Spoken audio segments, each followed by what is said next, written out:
Today, I want to do something a little different. While this devotion applies to anyone in any stage or area of life, I want to specifically talk to those who suffer from chronic illness. Perhaps, like me, it's a joint disorder, arthritis, bursitis, or other pain-related situations. Or maybe you suffer from an autoimmune disease like lupus, celiac disease, or type 1 diabetes. It could even be you're many months into cancer and the various treatments related to that. Whatever the disease or illness, I want to speak to your hurting hearts. It's bad enough to hurt daily, but worse, at least in my mind, is the constant feeling that I'm no longer good enough. I look at others, those with and those without chronic illness, and compare my accomplishments with theirs.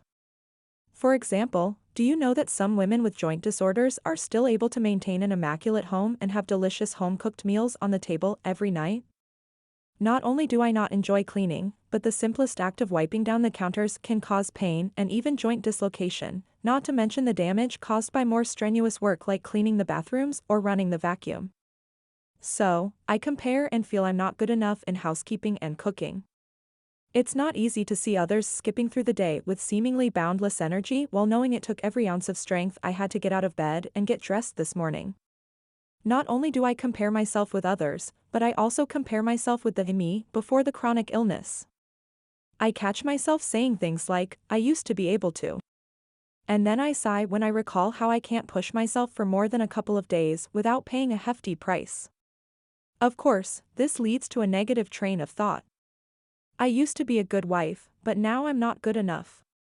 I used to be a good friend, but now I'm not good enough.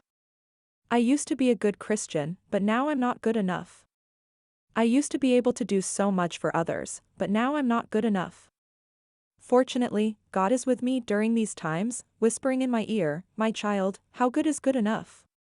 You can't determine your worth by comparing yourself to others. You can't know your value by looking at your past. You cannot know what is good enough until you seek my approval, which you already have. The fact that you get up and face each day with a smile makes you good enough. That you press on despite the pain, frustration, and discouragement is a testimony to your willingness to serve me. As long as you are seeking my face and doing my will with all your heart, soul, and mind, you're good enough. Please don't belittle what you do because it doesn't compare to what you see others doing.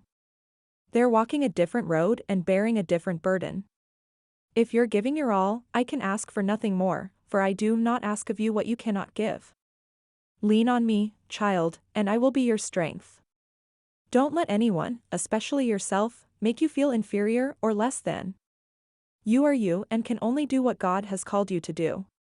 It does no good to compare yourself to others or even to a former you. Make the most of today. If that means you get out of bed, spend time with God, and get nothing else done because of a lack of strength, so be it. God knows what we're going through, and He doesn't expect more from us than we can give. Besides, when it comes to determining how good is good enough, there's only one judge, and while we may not be able to do some of the things others can, Jesus still thought we were worth dying for. For we dare not make ourselves of the number, or compare ourselves with some that commend themselves, but they measuring themselves by themselves, and comparing themselves among themselves, are not wise. But we will not boast of things without our measure, but according to the measure of the rule which God hath distributed to us, a measure to reach even unto you. 2 Corinthians 10 verses 12 to 13.